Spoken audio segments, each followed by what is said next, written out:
Hi everyone, welcome back to Grounded Haven. Today I'm going to be doing something a little different and I'm going to be doing a grocery haul. I don't do these very often, pretty much only when I do like bulk food grocery hauls, but I thought today it might be fun because this is actually going to be an Asian grocery store haul because we went to HMart the other day, which is a Korean grocery store, and I've shown some Asian recipes and videos before and people have said that they do really like to cook and see Asian food, so I thought it would be kind of fun to go over some of the things I buy and stock up on when we go to the Asian grocery store. These days when we go to an Asian store, it's kind of like a big deal because we no longer live like really close to any of them, so we'll usually have to drive like an hour and a half to 2 hours to get to a really nice store. So when we do make that trip, we make sure we get a lot of stuff that will get us through the next month or few months. I try and get stuff that I can store in the freezer or that's dried that I can use later on. And it's definitely one of my favorite activities whenever it's that time of the year where we go to a store like that. It's always been like one of my favorite things, and now Aaron also really enjoys it as well. And for this most recent trip, we actually went because it was his birthday, and when I asked him what he wanted to do, he said he wanted to go to HMart.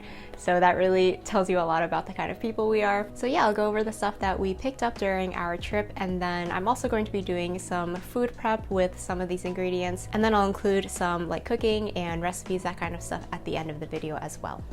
Here's a little overview look at all of the stuff that we got, and I think we spent maybe like $170, something like that, which is more than we usually spend at the grocery store, but like I said, we like to like really stock up and get a lot of stuff and also like splurge a little bit when we're there because we can't get this stuff a lot of the times where we are. So we try and get the things that are like really special that we can't get anywhere else. So I guess I'll just start in this corner. Here we have some Shin ramen, which is like a spicy Korean ramen.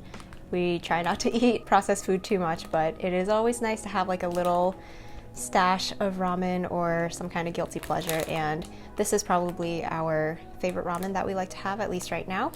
So we've got some of that. Then we also have a few bottles of soju.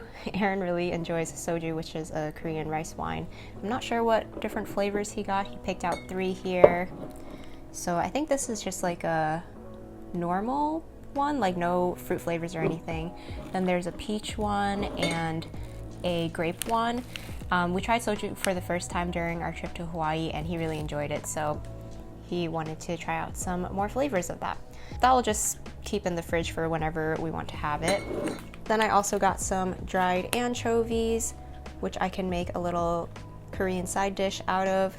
We really like the one that's like spicy fried anchovies and nuts. And these will keep like pretty much forever in the fridge. The expiration date is not till 2024. I probably won't get to it this week because we are going out of town in a little bit, but it's nice to have them in the fridge for later on when I want to cook them. Then I got some green onions and also some mung bean sprouts. I'm going to be cooking these today into a side dish. The Korean side dish with mung bean sprouts or soybean sprouts, those are usually my favorites. So I'm going to be preparing those today. Then we also got some pastries. We saw these buns that looked really familiar because when we were in Hawaii, every single morning pretty much, Aaron had one of these buns for breakfast. We had never seen them before and we didn't know that you could get them in the States. But he really enjoyed them, and when we saw them at HMart, he just had to snatch up a few of them because it kind of reminds him of vacation. So we got a few different flavors. There's a chocolate one, there's a Hokkaido milk bread, and then a coffee one. I think the coffee one's probably his favorite. He had that several times in Hawaii. Then we got a few little, they're kind of like meal kits, I guess. So both of these are tteokbokki, which is a spicy like rice cake dish. And I've made this before, but back when I made it, which was like a few years ago, we couldn't really take spicy food very well, especially Aaron. A few years ago, he like did not like spicy food at all, but now he's kind of like all about it. And also we've been watching this like Korean YouTuber who does a lot of like camping videos, and she's cooked tteokbokki a few times while camping. So I think that really like inspired him, and he just really wanted to try out one of these kits. So we picked up a couple of them. I don't know which one is gonna be good, but I think this one's just like normal spiciness, and then he wanted to get like an extra spicy one, and they're different brands. So I think we might try one of these out either today or tomorrow, and I'll probably include that in the video. We'll see how that goes, see if we can eat more of it this time, because last time it was just like too spicy for us. Then I also got some other just plain rice cakes. These are the sliced ones. And my plan is to either use this for soup or stir frying. I love the texture of rice cakes. They're so chewy and just like very satisfying, and they soak up like sauces really well. Yeah, really love rice cakes. I also got some frozen Korean fish cakes. These fish cakes are like very thin and flat. I love having these in the freezer. There's like a Korean side dish where you can just pan fry this, either a non-spicy or spicy version, but I also really like to use this just as like a protein in a lot of different meals. So some of my favorite ways to use this are stir frying it with like snap peas or snow peas. I also really like to just use a few slices in a curry. If I don't have like tofu or any other protein I want to use, I'll just peel off a few sheets of these from the freezer and cut them up into pieces and throw that in there. So it's really nice to have that just handy. Then one thing we always check for at HMart is for some of this salmon pieces. So they'll usually do like pieces or like bones or salmon skin, basically all of the offcuts from the salmon that they sell, because they do sell like sushi and stuff like that. So I think these are like after they make the sushi and they cut off all the pieces, they have all of these like scraps of salmon and they sell it for super cheap. It's only like $2 a pound. So this entire package of salmon was under $5, and even though it's like the offcuts, you know, it's a lot of bones and stuff, there's also still a lot of meat on here. So I'm gonna go ahead and bake this up today, and I'll try and pull off as much of the meat as possible, and also whatever we don't eat, like the bones and any scraps of meat I can't get off, I'll actually just give this to the chickens. We do feed our chickens scraps of fish and meat, and they absolutely love it, and I think it's really good for them. It's really great that we get a good price for this salmon. We'll still be able to use a lot of the meat. I think my plan is probably whatever I can get off of the bones, since it's going to be like shredded. I'm probably going to make salmon cakes later in the week, so it'll be great for that. And then whatever we don't eat will not go to waste because it'll go to the chickens. Then I also picked up some sun tofu, which you use for sundubu jjigae, which is like a soft tofu soup, and I think this will be good for a little bit. I'll probably save this for later when we are back from being out of town. And some of the must-have things every time we go to HMart is we have to get some of their prepared banchan side dishes, because they make for really nice quick meals. And the way a lot of Korean meals are is you have a lot of these like banchan side dishes, maybe along with like a main thing, but because we're only 2 people, it's a lot of work to make all of the different dishes. So what I like to do is just buy some of them pre-prepared, and then I can make like a few more by myself. Like I'll make the mung bean side dish because I really like that one, so I like to have a lot of it, and that one's pretty easy to make. But then I can get some of these pre-prepared ones. So this one is a mix of different ones. It has the black soybeans, I believe they are, seaweed salad, then it has some spicy stir-fried fish, and then also I think this one is a spicy squid. So there's a nice variety in there. And then this one we got the stir-fried anchovy with nuts. So this is the one I was talking about that we like. This one's not the spicy version, I don't think. It's kind of just like a sweet and salty version. But those will make for a good like base or addition to a meal. And then if I just cook a couple things, then it's nice to have a nice variety without doing all of the work. We also got a couple different kimchis. This one I believe is a fermented one. It says fresh kimchi, so we weren't really sure, but I think it's a little bit fermented. It looks like it's a little bit fermented at least. And then we also got like a very fresh kimchi. This is gochori, and this one is not fermented at all. So I like to make this a lot. Whenever I make kimchi, I'll save some of it and we'll just eat it fresh. It's kind of just like a spicy, garlicky salad of Napa cabbage and like all the other vegetables. Since it's not fermented, it doesn't have that like sour, tangy flavor. And Aaron really enjoys this because he doesn't always like the flavor of fermented things.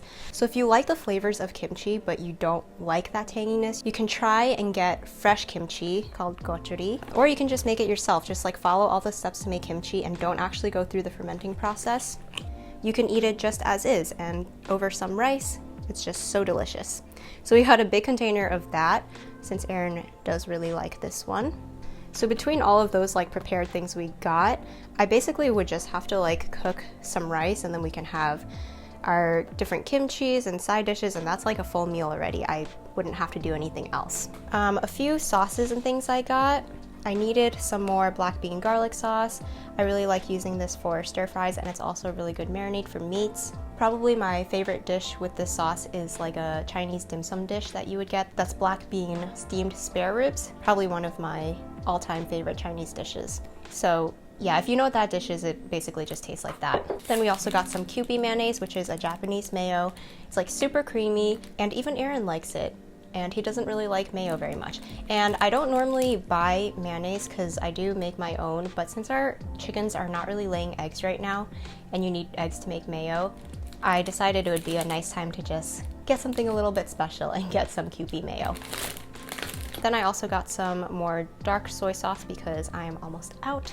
So I always like to stock up on some sauces whenever I go to the store because they have a very good selection of every single kind of like sauce and marinade you can think of. They have not only like Korean and Chinese sauces, but they have Japanese sauces, Thai, Vietnamese. It is just like a whole other world when you like walk down that sauce aisle. It is so wonderful. And I actually forgot I needed some more oyster sauce. So that would be right here if I had remembered that, but that's okay. I'll just get that when I go to New York this weekend.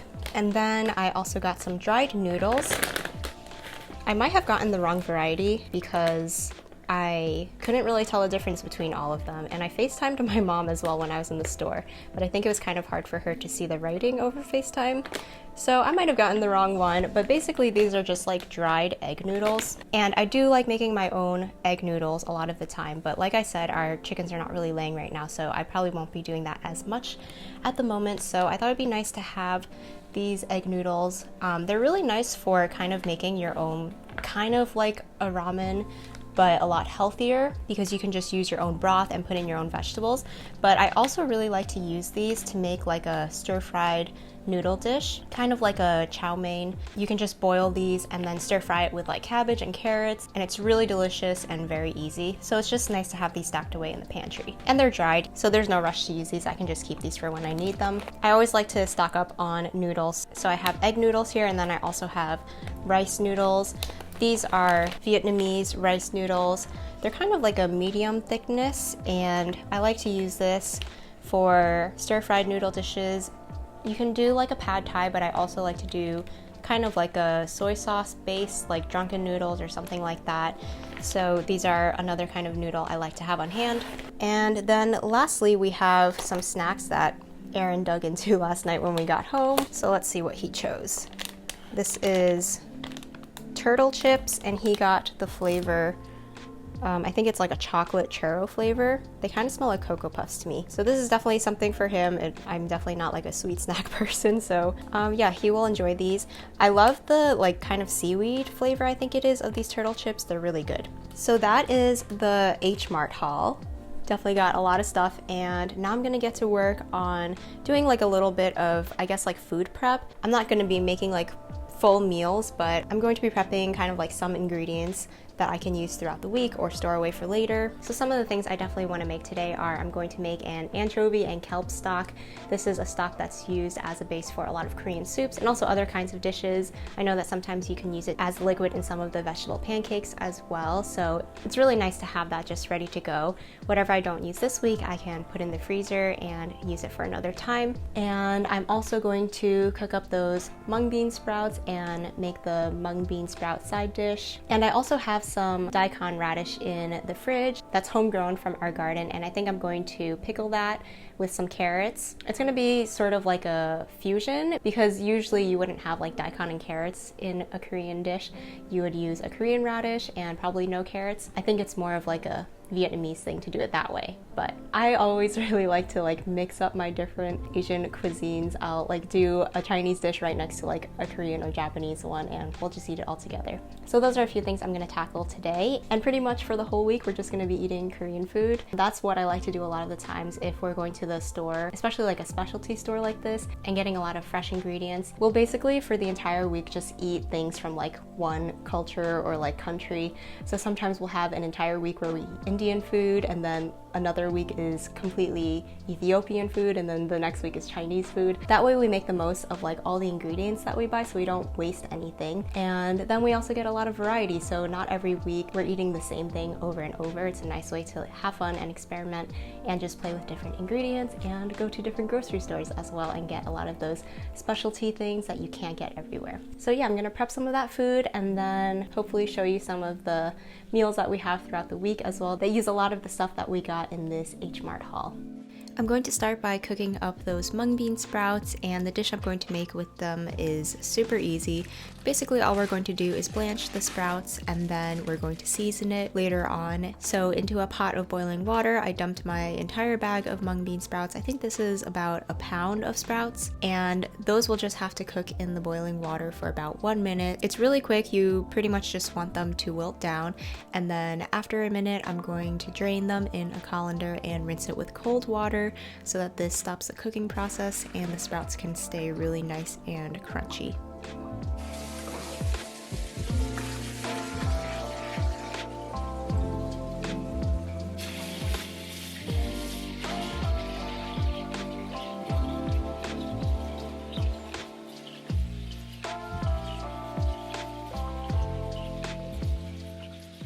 I'm chopping up some ingredients that I'm going to be using in this dish as well as in another one later on. So I have a few scallions that I am chopping up as well as a few cloves of garlic that I'm going to mince.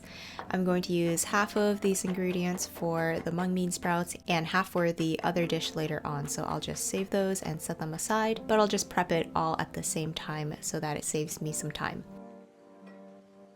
So in a bowl, I'm going to add half of my minced garlic cloves and half of my sliced scallions. I'm going to add in my blanched mung bean sprouts. Then I'm going to season them with a couple of teaspoons of sugar, a half a teaspoon of salt, and also half a teaspoon of fish sauce. And then finally, 1 tablespoon of sesame oil.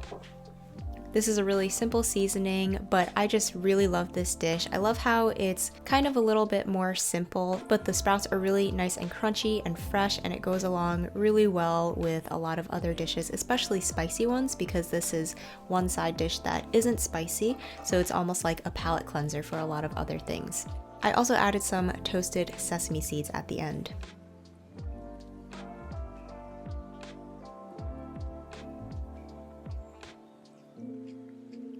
So that's the first dish finished off already, and now I'm going to move on to making my kelp and anchovy stock. This is a staple in a lot of Korean soups and dishes, and it's really easy to make. You pretty much just need 2 ingredients. So I have a big piece of kombu here, and then I'm going to pull out 8 to 10 large anchovies. These are dried anchovies, and they're different from the ones that I bought at the store during this trip. These are a larger size anchovy that's good for stock, and I just keep these in the freezer. I bought a bag of them a couple years ago, and I just keep them in the freezer for whenever I want to make this stock, and they last a really long time that way. And to prepare the anchovies, I'm going to take the heads off and also take off any of those black guts inside, and we're going to discard those and just use the clean bodies of the anchovies. The stock that we're going to end up with tastes kind of like the sea. It's definitely not overly fishy, and I think it goes well with a lot of things. You kind of just get the umami from the kombu and the anchovies, and it makes for a really good base for a lot of different things. I really think I'm going to start making this stock more often because we go through a lot of homemade stock, which requires a lot of animal products because usually I make chicken or beef bone broth, and this anchovy kelp stock is just way more economical. It's kind of crazy that you only need like 10 anchovies and this is going to flavor an entire pot of water. And here are the finished cleaned anchovies that we're going to use. In my pot, I'm going to add the anchovies without any oil and just let them toast for a little bit. I think that this step of toasting them first, instead of just dumping them straight into the water, is supposed to remove a little bit of the fishy flavor. And then I'm going to put in my piece of kombu, which I have just lightly rinsed off, and then I'm going to fill up my pot with water.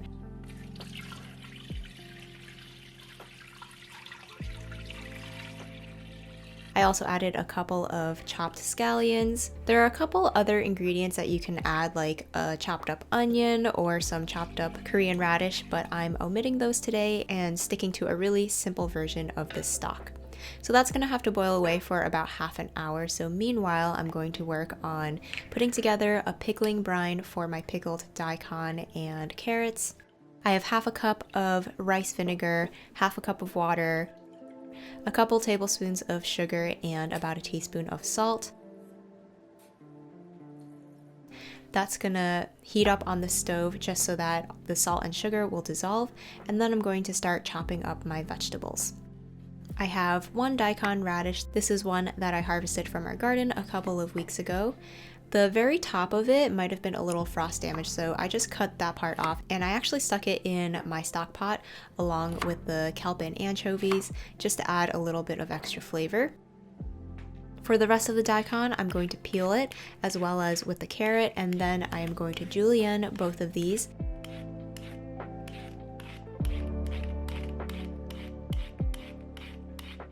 First, I'm going to start by slicing them into medallions, then I'm going to lay them all onto their sides and then thinly slice them to make these really tiny matchsticks.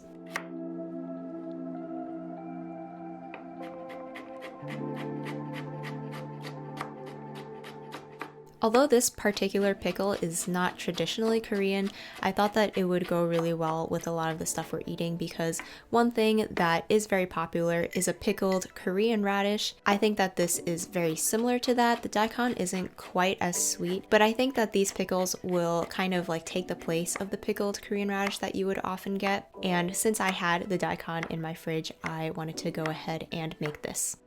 By the way, if you're interested in learning more about Korean cooking, I definitely am not the expert, and everything I know I have learned from the YouTube channel Mangchi, so I will link that down below, especially if you want like more detailed descriptions or measurements for anything that I'm making today, since you probably know I'm not very good at like measuring or giving exact amounts. So if you want that, you can check out her channel. She has a ton of videos of lots of different recipes, and she also has a couple of Korean cookbooks. So that's a great resource for you if you're interested in learning more.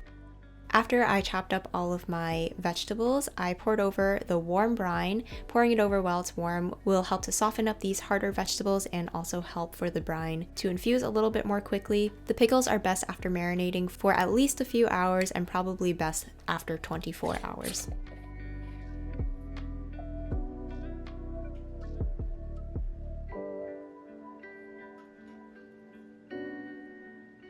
So turning back to the kelp and anchovy stock now that has been boiling away on the stove, after half an hour I am going to strain out all of the solids from the stock, and I'm going to let the stock cool down and store it away in some containers for later. But before I discard any of the solids, I'm going to pull out that kombu, and we're actually going to be cooking this up and seasoning it to make another side dish. So I'm going to thinly slice this kombu. You can see that this seaweed is really nice and thick. It has a really nice chewy texture to it. And since we have boiled it in the stock, it has released a lot of its flavor, so it doesn't have a ton of flavor right now. But we're going to fry it up with some nice aromatics and some seasonings, and it's going to make for a really great side dish.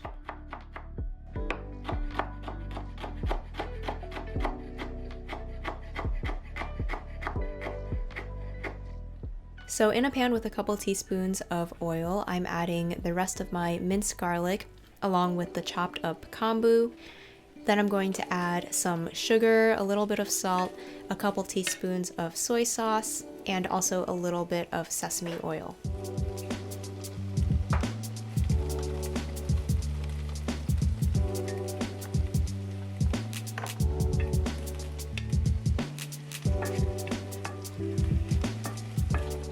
I'm going to fry that up for a few minutes, and at the end I also added some toasted sesame seeds and the rest of my green onions. So with those additions, the kombu is made delicious once again, and it's really great to not have to waste it, and we still get to eat it even after it gave all of its delicious flavor into the stock.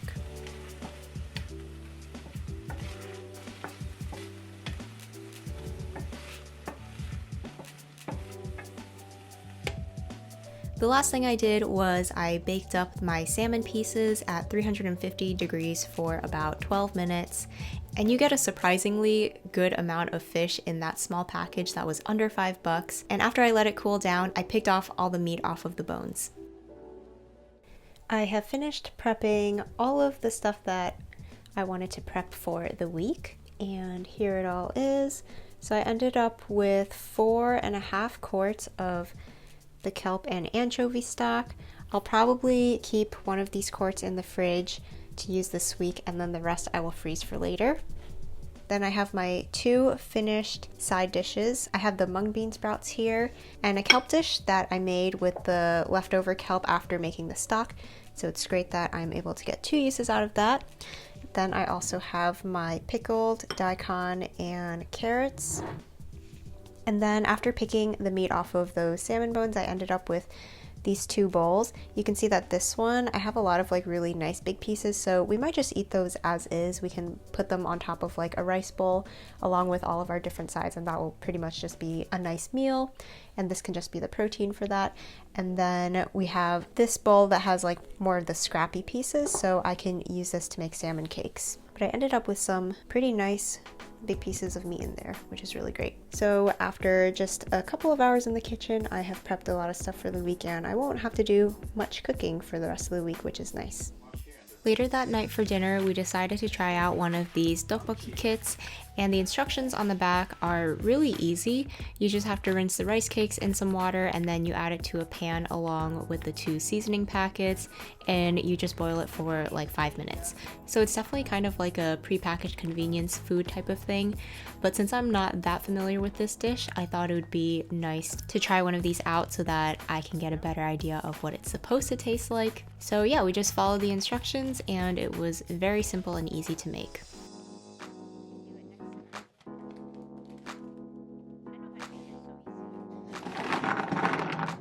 And then we add 3/4 of a cup of water, and then both of those packets. And then Same time? Yeah, and then you just boil for 5 minutes. Oh my gosh, that looks really spicy. It looks really spicy and really good. We'll see. Maybe I'll just erase for you. And this one? Yeah.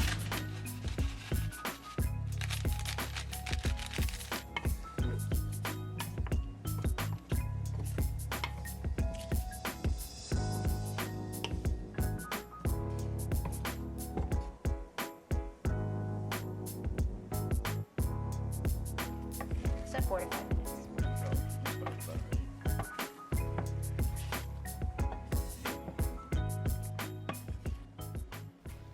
After we finished cooking the rice cakes, we topped it off with some mozzarella cheese because I've seen that this is something you can do, and I thought it would pair really nicely with the spicy sauce.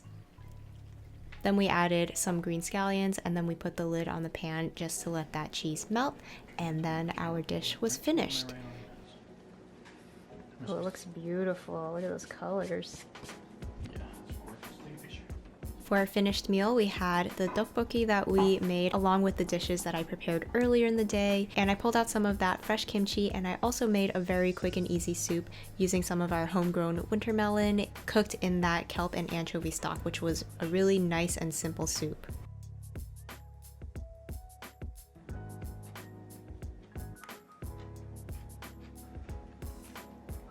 They're slippery. Oh my gosh.